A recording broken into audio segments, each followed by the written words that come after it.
The following is an exclusive presentation of Rumble Radio Productions. For more information, please go to myspace.com/Rumble Radio.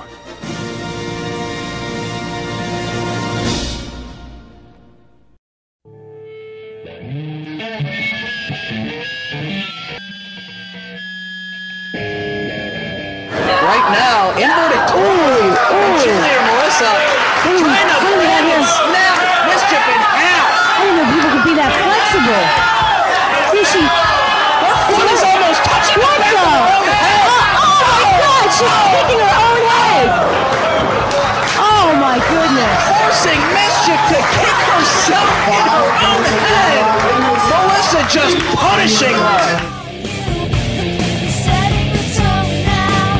Tonight was the debut show of SHIMMER Women's Athletes. 18 women went in there. Heart, soul, body, mind, spirit, blood. We proved that women's wrestling is possible in the United States of America.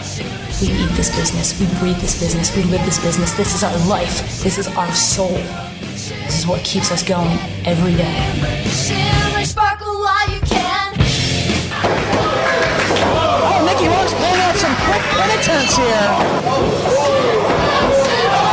Back fist gets all of it. Oh, the Korean would sit out powerbomb.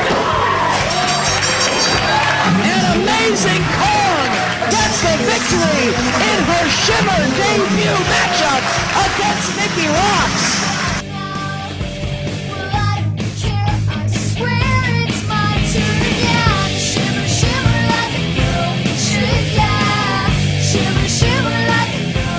When wrestling fans hear the words women's wrestling, they think of what they see on national television. Models rolling around the ring, attempting to rip each other's clothes off in a bra and panties or an evening gown match. They think of Diva Search winners or Playboy playmates showcased in an environment where TNA is commonplace. There's one company in the United States trying to break that mold. There's one company trying to showcase women as athletes, not as sex objects. That company is SHIMMER Women's Athletes. Not about who looks the best or who can sell the most magazines, SHIMMER presents the best in women's professional wrestling. SHIMMER is truly about what happens inside of the ring, not outside of it. SHIMMER is a breath of fresh air from the otherwise stagnant and cliché sex appeal style of women's pro wrestling. In the world of professional wrestling, SHIMMER Women's Athletes is truly a diamond in the rough.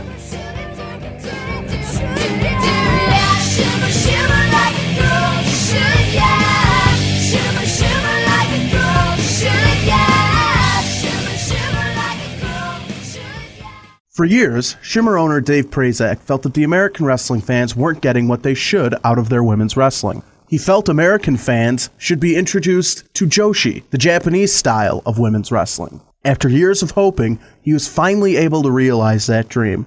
Here, Prazak explains. I decided to start SHIMMER as a way of distributing women's wrestling to the Ring of Honor fans because I knew that Ring of Honor was not going to do a full-blown women's division with women's matches on every show, but I knew that there were a lot of very talented female wrestlers, not only in North America but around the world, that deserve the opportunity to be appreciated by wrestling fans who like competitive matches, that like quality wrestling content, not so much as the entertainment value that women are relegated to on national television shows.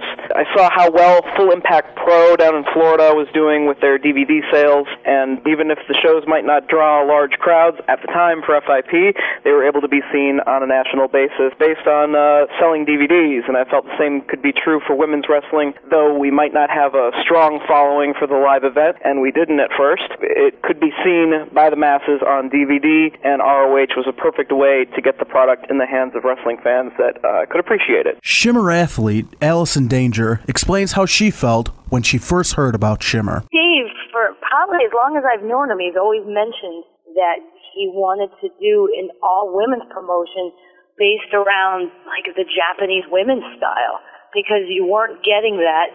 You were getting a lot of TNA-style matches, lingerie pillow fights, and bra and panty fights and the evening gown matches. You were getting a lot of that on TV. And he knew that's not what women's wrestling was all about. So he wanted to create an alternative that was based on what he'd been watching out of Japan and what he truly believed in, and also a good alternative that the fans need. The fans needed to see something different, something that shows that women could hold their own with the men in that particular style. And that's what brought him to Shimmer. I first heard about Shimmer and Dave Prazak. Shimmer athlete Sarah Del Rey. The promoter contacted me with his idea of what he wanted to do for an all-women show, and he had an idea to, do the DVD series and continue to do it, and he contacted me, and I just thought it was a great idea. I mean, in California, I didn't know what was really going on in the East Coast or anything like that, so just the idea of getting together a bunch of who Dave felt was the top female athletes in America and throughout the world together in one place was amazing to me, so I was very happy to be a part of it. On November 6, 2005 in Berwyn, Illinois, history was made as Shimmer Women's Athletes held its first show. It featured the best women wrestlers in the world, such as Lacey, Daisy Hayes, Sarah Del Rey, and cheerleader Melissa. It was at this show that the tone was set for what Shimmer was to become. The atmosphere for the show was nervousness and excitement. Prazak explains.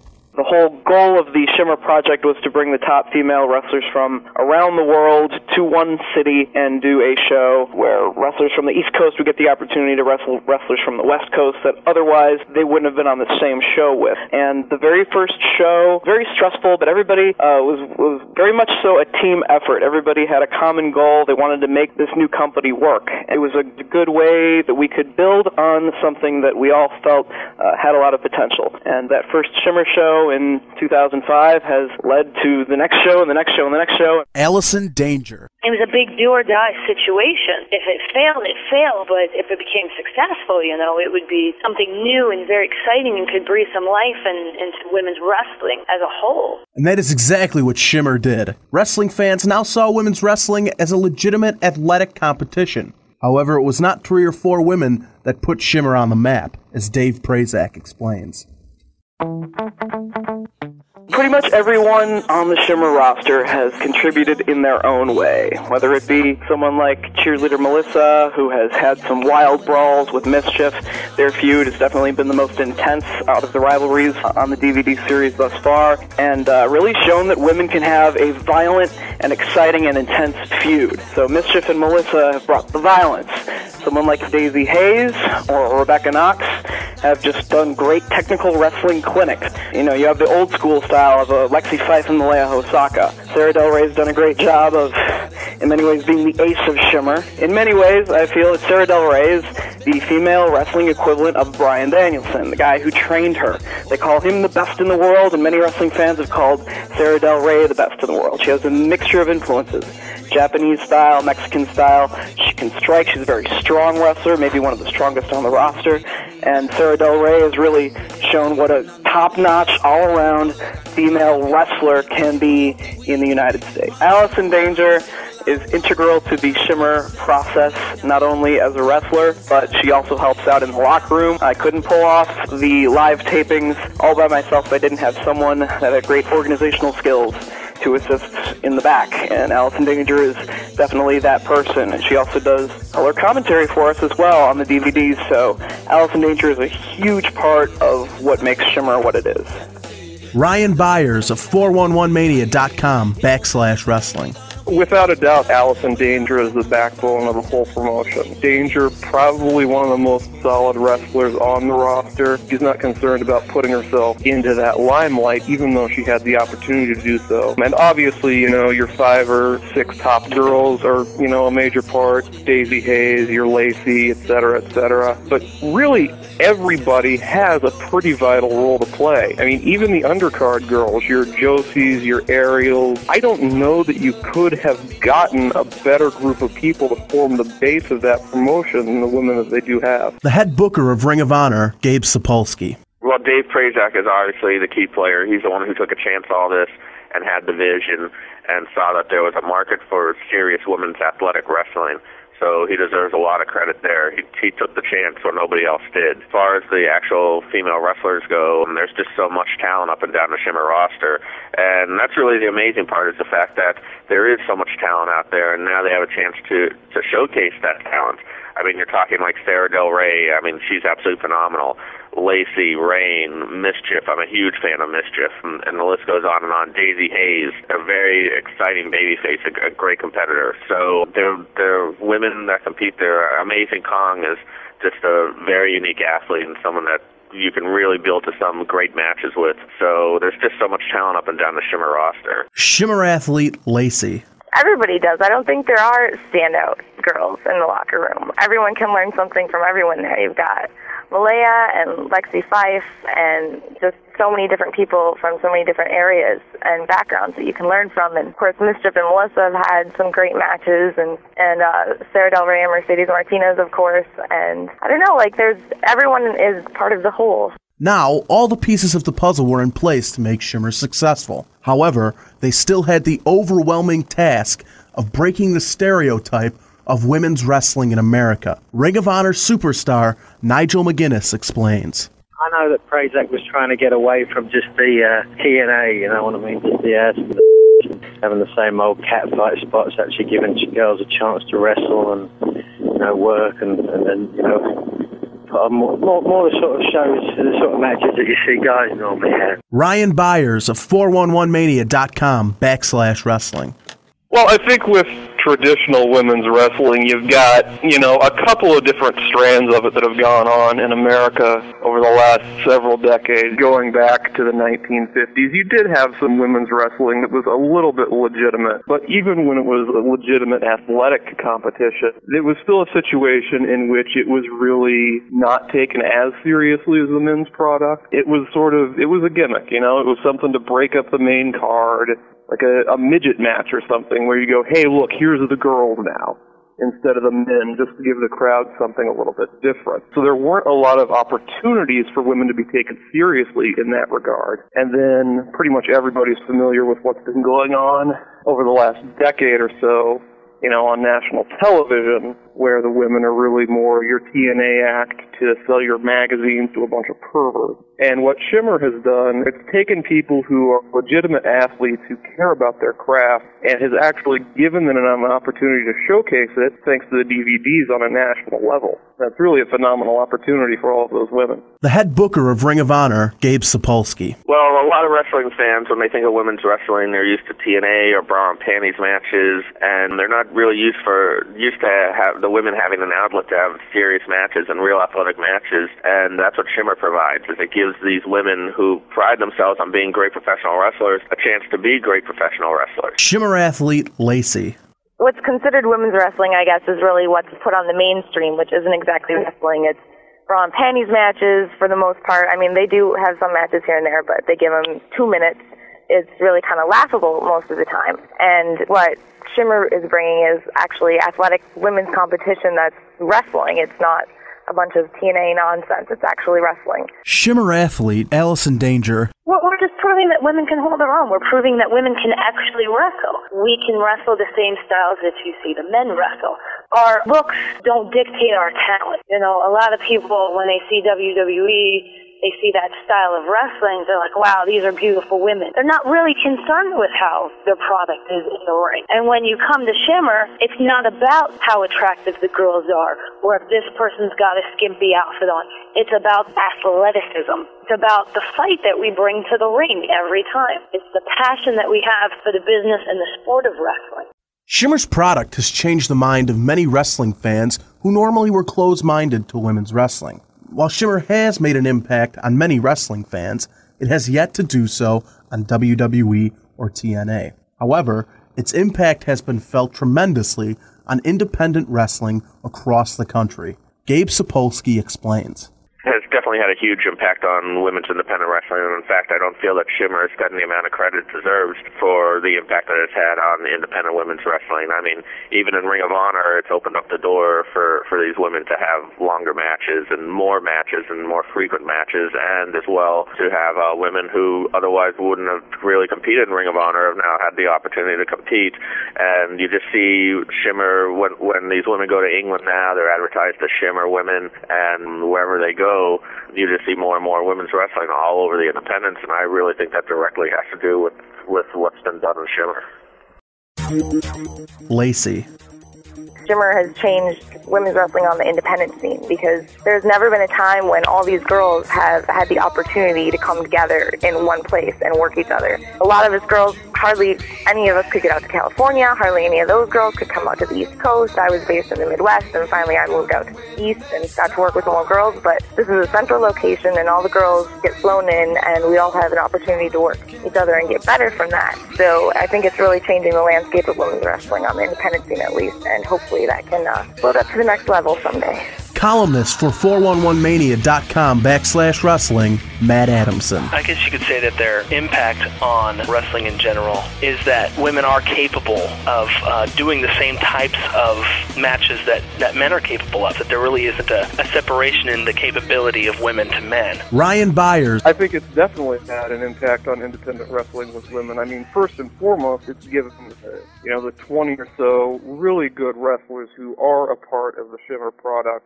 an opportunity to be showcased on a regular basis. The association with Ring of Honor and with FIP has really made them into bigger indie names in their own right, and really almost created a very nice little subgenre of indie wrestling. Dave Prazak. I think we've had sort of an impact on the way that independent wrestling promoters view the prospect of having women's matches on their show, rather than the 3 to 4 minute women's match right after intermission to come back from intermission and get the crowd ready for the second half of the actual show. Now women's wrestling, for some independent promoters anyway, is an outlet to put on one of the top matches on the card. We had an impact on other independent shows, or if Shimmer so far made enough of an impression on other promoters that it's giving the women who wrestle for us more opportunities on other independent shows, then we've succeeded in doing that. Since Shimmer began, people were wondering when the company would introduce a title to represent who was the best female wrestler in the world. Over a year and a half later, Shimmer is finally ready to crown that champion.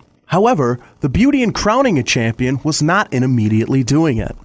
Ryan Byers explains. I think that pretty much every wrestling promotion as it goes on is going to need to have a championship belt. That being said, one of the really intelligent things that's been done in this particular case is holding off on crowning that champion. And I think holding off on crowning the champion is almost as important as, if not more important than, actually crowning the champion. You're going to have a champion, and you're going to have matches leading up to that championship match that are full of individuals that the audience actually cares about, and the audience is actually willing to pay money to see. A title means virtually nothing if you just throw 10 random women off the street into a bunch of matches to qualify for it. The fact that everybody cares about all of these women is really going to make this title tournament different than a lot of indie title tournaments you see out there. Columnist for 411mania.com/wrestling, Matt Adamson. I think it's really important, mostly because a lot of people, when they look at a wrestling organization, a figurehead is usually something that they're looking for. Who am I supposed to be paying attention to? And having a champion is something that I think makes it easier for people to identify to. We've heard what impact Shimmer has had and how it has broken stereotypes, but what does the future hold? Lacey shares her opinions. Hopefully, only good things are in the future. I know they've got their DVDs in retail stores now, and hopefully everything just goes up from here. I don't know. It's hard to tell people something. If I ever tell people I'm a wrestler, a lot of people's first response is, "I'm a wrestler?" No. So I don't know if we can help open more people's eyes and show them that it's entertaining as well. Gabe Sapolsky. I think that Shimmer's going to keep growing. I don't see how it's not going to keep growing. Everyone who sees it likes it. You see attendance climb every show for Shimmer. The DVDs keep selling. So I think that Shimmer's just going to keep growing and growing and growing. Matt Adamson. The future's bright for sure. I think that they have a potential to gain some international recognition through the women going to Japan. I think a lot of that will help people, say, okay, well, these ladies can do it here, and they can do it in Japan, and they're competing at a level that the Japanese women do, which is impressive. Shimmer athlete Sarah Del Rey. Sky's the limit. I mean, now there's so many girls out there that see there's an alternative to WWE or TNA or anywhere they want to go, so the girls coming up training have another place to go, so I can't even speak the words, right? There's no boundaries there. Shimmer can go and do anything. Shimmer athlete Allison Danger. I like the pace that we're going. It's a good pace. It's a slow pace, I think, a lot slower than fans want to see. You see little by little how it grows, and it's obvious that it's growing, and you want to see, okay, they did this. They opened our eyes to this. What can they do next time? What can we do to go to that next level? And I think that's what's going to be the beautiful thing about Shimmer, is we don't succumb to the demands of everybody. Because Dave keeps it contained to just a few of us, it allows us that creative freedom to grow the way we want to grow. And I think that's going to be the best thing that Shimmer can do. Dave Prazak. For Shimmer's future, what I would like to do is continue to be selling DVDs around the world and giving the wrestling fans an opportunity to witness all of these great athletes in the proper environment, an opportunity for them to show that they can go 25 minutes in the ring and have a quality match, and have Shimmer be the place that gives them the chance to really show what they can do, how good they are at their craft. Wrestling is an art form, and they are artists. You know, just a year, 2 years from now, I'd like to be running more shows, producing more DVDs. If the wrestling fans want to see us bad enough, we'll produce more, run more frequently, give all of the women wrestlers on the roster more opportunities to get in front of a crowd and have great matches, and give the fans something that they enjoy. In his farewell speech to the Ring of Honor fans, CM Punk proclaimed, "Say hello to the future of wrestling." Shimmer Women's Athletes is the future of women's wrestling. Shimmer is leaving behind the boring sports entertainment aspect of women's wrestling. It is leading the budding revolution of women's professional wrestling in America. Here's Dave Prazak with the final word.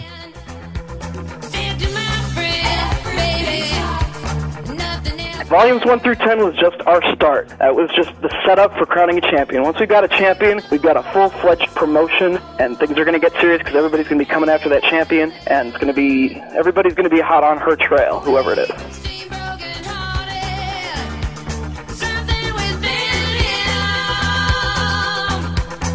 Thank you for listening to Shimmer Women's Athletes, a diamond in the rough. I have been your host, Pat Creed.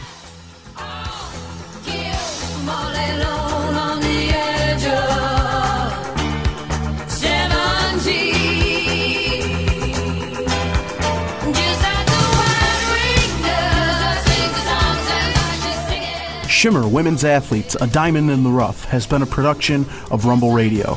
For more information on Rumble Radio, go to myspace.com/Rumble Radio.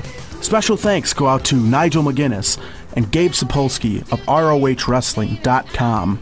Matt Adamson and Ryan Byers of 411mania.com/wrestling. Sarah Del Rey of myspace.com/Sarah Del Rey. Lacey of thelovelylacey.com. Allison Danger of myspace.com/Allison Danger. And a very special thanks go out to Dave Prazak and Peter Creighton. For tickets, DVDs, news, and all your Shimmer needs, go to shimmerwrestling.com.